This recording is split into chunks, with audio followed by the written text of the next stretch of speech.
untuk mempermudah, Pak Ipin itu namanya meroket. Meroket Ya, apa jadi itu Pak? Menarik itu.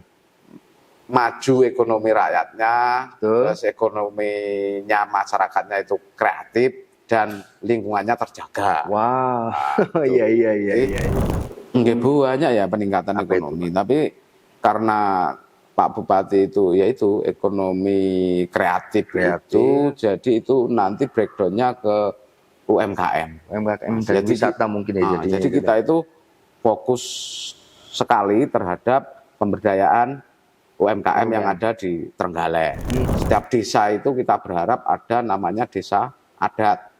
Wow, Nah, gitu. iya, Jadi iya, adat iya, dan iya, budaya di desa itu muncul. Iya, iya, Nah, iya, nanti iya. dimatchingkan dengan 100 desa wisata tadi. programnya Pak Bupati itu.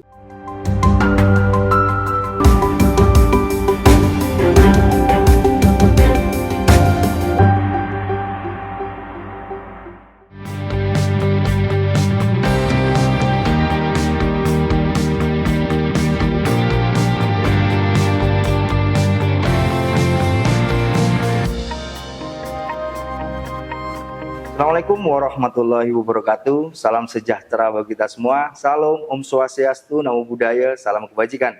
Jumpa lagi bersama saya, Randy Nicole, manajer Tribun Mataraman. Bertempat di gedung DPRD Kabupaten Trenggalek. Saat ini saya sudah bersama Ketua DPRD Kabupaten Trenggalek, Bapak Doding Rahmadi. Untuk tahu apa saja yang akan dilakukan legislator ini di periode pertama dan 5 tahun mendatang, langsung saja kita sapa beliau. Selamat siang, Pak. Selamat siang, Mas Randy.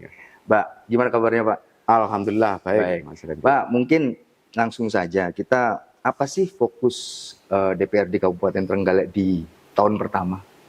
Oke, jadi sebelumnya Assalamualaikum warahmatullahi wabarakatuh kepada Mas Randy dan teman-teman semuanya. Siap. Jadi kita di DPRD Kabupaten Trenggalek itu kemarin sudah dilantik periode 2024 sampai 2029. Jadi untuk 5 tahun ke depan. Kita menjadi wahana menampung aspirasi masyarakat di DPRD Kabupaten Trenggalek. Siap. Perlu kita ketahui bersama bahwa DPRD Kabupaten Trenggalek itu ada 45 orang anggota. Jadi ada unsur pimpinan itu ada 4 orang. Jadi saya sebagai ketua, ada 3 wakil ketua, terus ada 4 komisi. Komisi, oke. Ya, komisi 1 itu bidang pemerintahan, komisi 2 bidang keuangan, komisi 3 bidang pembangunan, dan komisi 4 bidang kesejahteraan rakyat. Jadi ada 4 pembagian tugas itu. Nah, kalau melihat dari postur DPRD Kabupaten Trenggalek, mungkin sudah jadi pembahasan di internal, apa yang akan disiapkan oleh DPRD Kabupaten Trenggalek untuk pembangunan di Kabupaten Trenggalek di 5 tahun mendatang. Oke, jadi tugas DPRD itu ada 3, Mas Randy. Yang pertama adalah membuat regulasi peraturan daerah. Terus yang kedua itu sebagai perencanaan pembangunan, anggaran karena fungsi budgeting. Yang ketiga adalah fungsi pengawasan. Kalau ngomong masalah pembangunan, tentunya kita sudah menetapkan rencana strategis untuk jangka panjang. Kita menetapkan peraturan daerah RPJPD untuk 2025 ini sampai 2045. Betul. Jadi selama 20 tahun. Yang selanjutnya itu kita breakdown menjadi RPJMD 5 tahunan. Jadi dari 2021 sampai 2026 itu ada RPJMD tahap 1-nya, nanti tahap 2-nya untuk pemerintahan selanjutnya itu RPJMD 2026 sampai 2030. 30-an itu. Jadi ini adalah RPJMD yang terakhir untuk pemerintahan Ipin Shah yang pertama.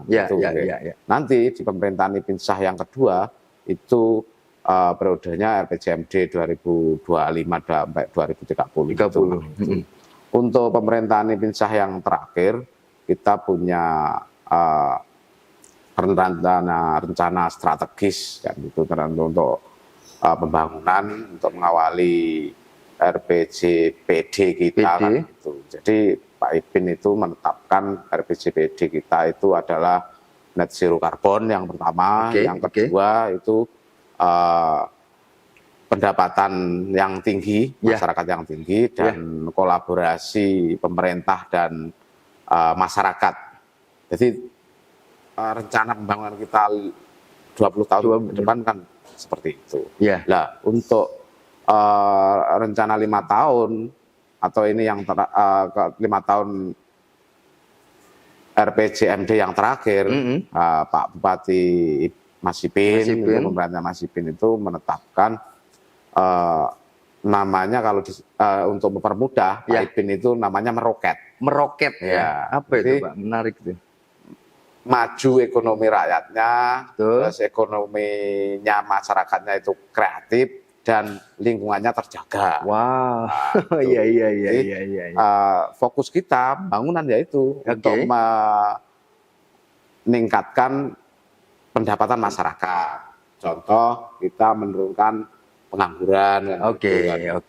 Nah, ekonominya kreatif itu, jadi kayak di tahun 2026 itu kita menetapkan pembangunan yang atraktif. Betul. Nah, kan gitu. Bangunan yang atraktif. Bangunan atraktif itu yang seperti apa ya? Yang mungkin menarik minat, misalkan Mas Friendly dari Surabaya pengen ke Trenggalek karena alamnya bagus, lautnya bagus, kan gitu. Betul. Yang terakhir untuk menjaga kelestarian alam.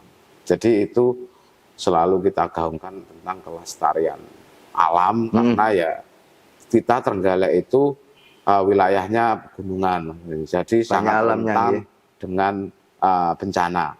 Jadi kalau musim hujan itu kita harus siap siaga terhadap longsor dan banjir.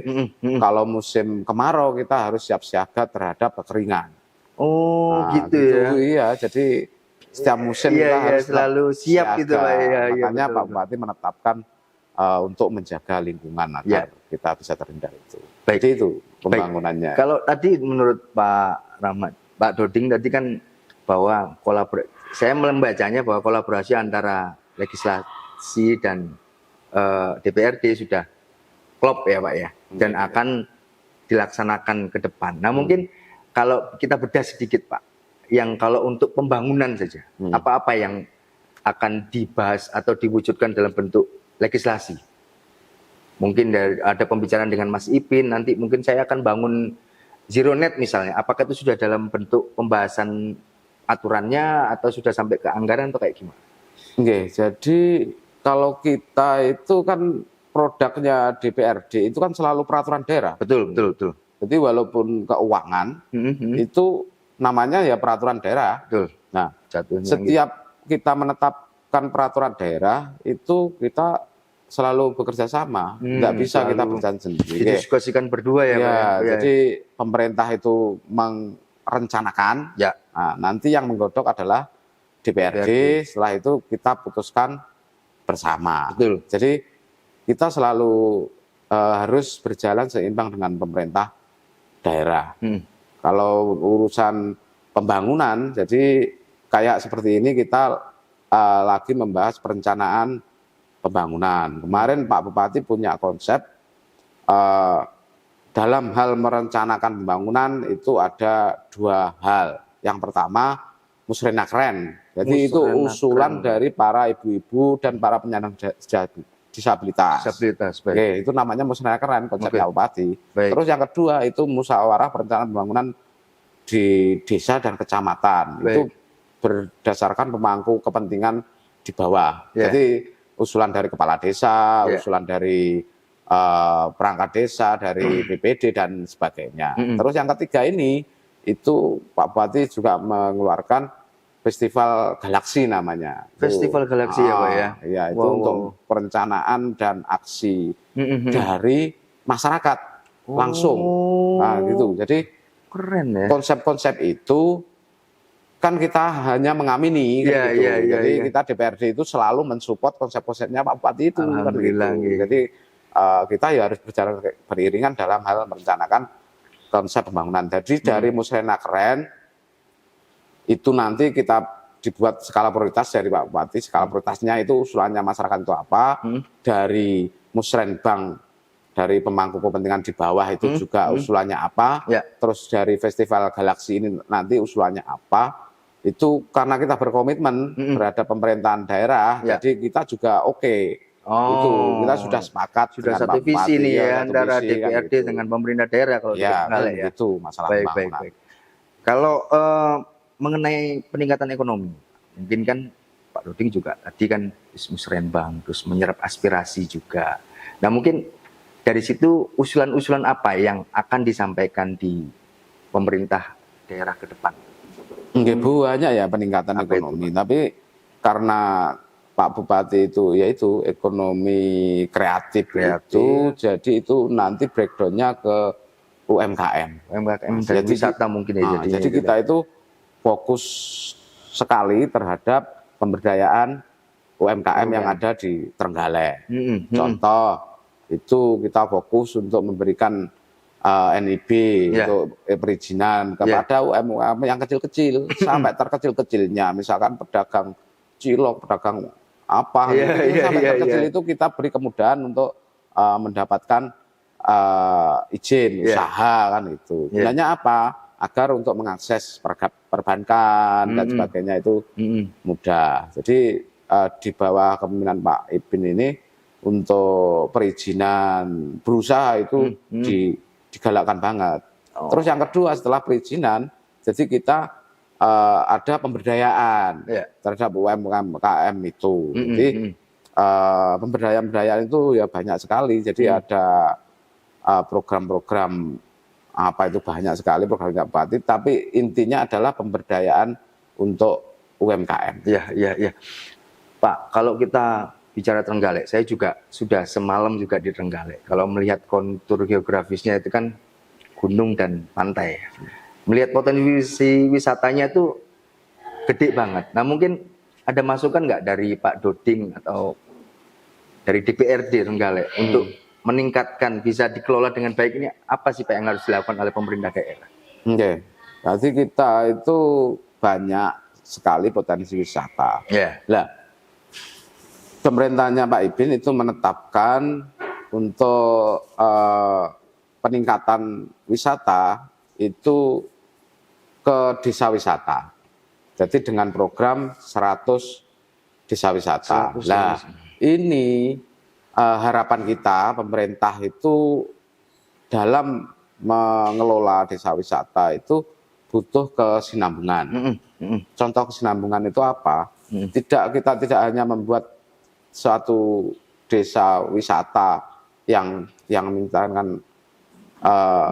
misalkan kita bangun kan gitu. Setelah dibangun itu mau diapakan kan gitu. Nah, ini ke depan kita berharap itu dimecengkan dengan budaya lokal. Gitu. Sehingga budaya-budaya lokal itu bisa kita angkat. Nah, mungkin tahun ini kita itu ada peraturan yang masuk ke DPRD dari eksekutif itu tentang perda tentang desa. Nah, harapan kita nanti kita masukkan budaya-budaya lokal untuk dikelola oleh desa. Contoh, setiap desa itu kita berharap ada namanya desa adat. Jadi adat dan budaya di desa itu muncul. Nanti dimecengkan dengan 100 desa wisata tadi. Programnya Pak Bupati itu tentang wisata di desa. Ada lagi wisata-wisata andalan kita, seperti ada pantai-pantai. Betul. Kita ada wisata andalan Bolowo, Pantai Perigi, Pantai Mutiara, Pantai Panggul, itu kan gitu. Nah, di situ kita juga berharap untuk infrastrukturnya itu kita perbaiki dan kita jaga, kita kembangkan. Karena pantai-pantai itu banyak sekali infrastruktur pendukung itu yang belum maksimal kan gitu. Jadi di Munjungan itu namanya Pantai Kebu itu bagus sekali. Bagus ya, Mas? Tapi infrastrukturnya masyarakat mau ke sana itu susah. Masih susah. Nah, itu yang kayak kan gitu akan disentuh ya, Pak. Baik. Kalau untuk kita bahas sedikit melenceng, untuk anggarannya pripun, Pak? untuk yang mendukung bagaimana proyek-proyek bukan, maksudnya keinginan Pak Bupati untuk mengembangkan Trenggalek ini? Oke, jadi untuk anggaran, jadi kita 1 tahun itu menetapkan anggaran sebesar 1,9 triliun. Siap. 1.900 miliar. Nah, itu.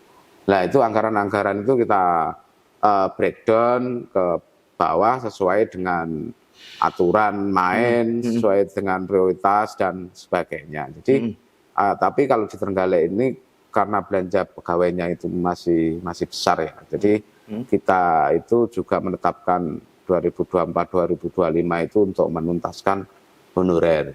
Yang kemarin belanja pegawai kita sekitar 850 miliar, sekarang membengkak gara-gara ini honorer itu ya sekitar 1,1 miliar ya. Triliun. Wah, iya, dari 1.100 miliar, 1.100 miliar, iya betul. Untuk belanja pegawai. Oke. Gitu. Sehingga yang uang lainnya itu selain belanja pegawai kan ada sekitar 800 itu. Itu yang kita maksimalkan benar untuk belanja-belanja itu. Sehingga infrastruktur kita itu ya masih kita nyicil lah. Jadi untuk masyarakat itu memang mohon maaf yang sebesar-besarnya karena anggaran kita sangat terbatas. Gitu. Jadi gini Mas, kalau ngomong infrastruktur untuk jalan saja, baik. Jalan saja itu kita punya 900 kilometer. Trenggalek ya? Panjangnya. Jalan mantap kita itu sekitar 73. Jalan mantap itu sudah bagus lah. Itu sekitar 73% kan gitu. Dari 900 tadi Pak ya? Dari 900 itu. Nah, untuk anggaran kita itu 1 tahun ya kira-kira bisa menyiapkan anggaran sekitar 80 untuk jalan. 80%. 80 miliar. 80 miliar untuk jalan. Jadi sesuai perhitungannya Dinas PUPR, jalan yang rusak berat kita itu butuh duit 240 miliar. Jalan yang rusak ringan itu butuh duit sekitar 300 sampai 400 miliar. Jalan yang rusak sedang itu. Nah, yang rusak sedang itu sekitar 400 miliar. Jalan yang rusak ringan itu sekitar butuh duit 600-an. Jadi praktis 1 triliun. Kita butuh duit itu untuk membangun jalan. Kalau jalan kita di Kabupaten Trenggalek itu pengen mulus semua. Tapi ya duitnya itu mulai dari pembangunan sampai pemeliharaan itu Pak, gitu ya. Itu masih satu sektor saja, sektor pembangunan. Nah, kita itu skala prioritasnya kan ada sektor untuk pengangguran, pengentasan kemiskinan, betul. Peningkatan ekonomi UMKM tadi. Sehingga kita untuk infrastruktur itu kita bisa menyediakan kira-kira untuk jalan itu ya sekitar 80-an lah 1 tahun. Itu baru infrastruktur. Kalau untuk pendidikan dan kesehatan Pak, itu kan jadi prioritas juga sebenarnya. Nah, bagaimana Pak usulan DPRD ke pemerintah daerah? Jadi kita itu kan dalam menetapkan perda APBD kita, itu selalu yang menjadi urusan wajib itu kan pertama adalah pendidikan. Kedua adalah kesehatan. Ketiga infrastruktur. Jadi ngomong infrastruktur itu ketiga Mas. Jadi yang menjadi andalan kita itu ya pertama itu ya pendidikan ya. Kesehatan. Jadi dalam format anggaran kita untuk anggaran pendidikan dan perangkatnya, jadi untuk gaji pegawai dan program pendidikan itu 700 miliar sendiri. Itu. Untuk kesehatan itu sekitar 300. Kan itu sudah 1 triliun itu. 300. Dan yang ketiga itu infrastruktur itu. Nah, setelah itu ada setelah urusan wajib kita penuhi, ada urusan pilihan sunnah tadi ya. Pilihannya itu adalah pengentasan kemiskinan, terus pemberdayaan ekonomi, terus pengurangan pengangguran, terus peningkatan wisata itu masih ini yang sunnah, yang wajib itu sudah 1 triliun. Kalau umpama ada kayak yang MBG Pak, makan bergizi gratis yang arahan dari Presiden lah, itu kan di luar itu dimasukkan di mana Pak nantinya kalau memang itu dilaksanakan di Trenggalek? Pripun itu? Jadi program makan gizi gratis itu kan programnya Pak Presiden baru, Betul. ya tak? Betul. Itu kan sampai sekarang formulanya itu masih APBN, Mas. Oh, formula ya, Iya, ya. Jadi tidak formulanya- mengganggu APBD ya. Nah. Postur APBD tidak terganggu. Bukan tidak mengganggu APD. Jadi formula yang mengurusi. Jadi kalau menurut pengetahuan saya yang hasil pemaparan dari Badan Gizi, Siap. itu Badan Gizi nanti di setiap kabupaten kan membentuk unit kerja namanya. Oke. Unit kerja itu kalau kita orang awam ngomong dapur gitulah. Iya, dapur. Kan akan membuat dapur-dapur di kabupaten. Itu pun anggarannya praktis dari pusat. APBN. Oke, dari pusat. Lah mungkin nanti kita pemerintah daerah itu menyiapkan lahan.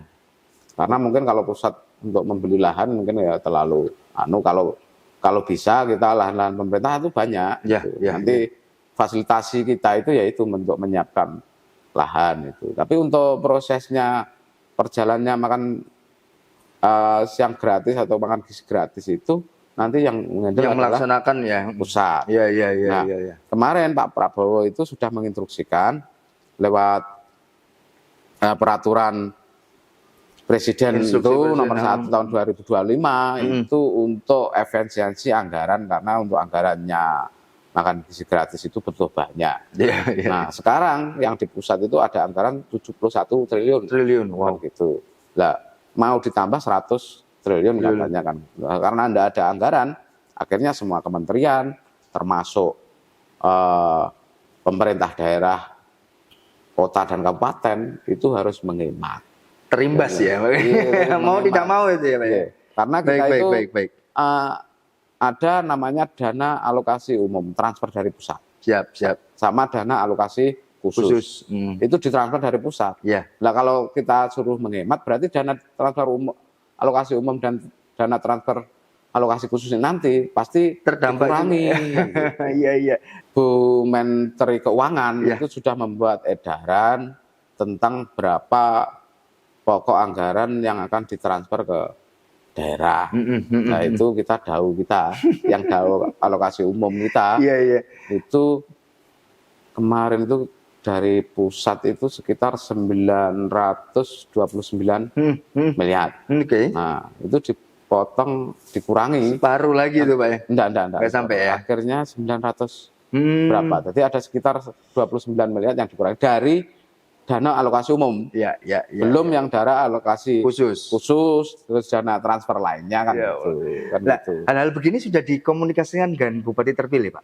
Belum. Oh, tapi kalaupun nanti sudah ada penetapan itu akan dikomunikasikan ya, Pak ya?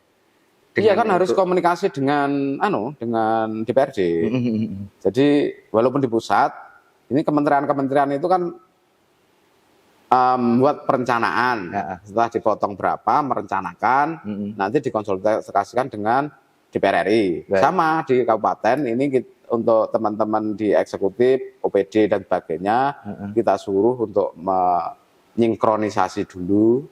Nanti setelah setengah matang, akan kita dikonsultasikan dengan teman-teman DPRD. Mana yang pas nanti yang dikurangi lah. Gitu. Mantap sekali. Baik Pak, terima kasih atas waktunya. Baik Tribuners, itu tadi bincang santai saya bersama Bapak Ketua DPRD Kabupaten Trenggalek, Bapak Doding Rahmadi. Semoga bisa diambil manfaat dan hikmahnya. Saya Randy Nuko Ramanda, pamit. Assalamualaikum warahmatullahi wabarakatuh.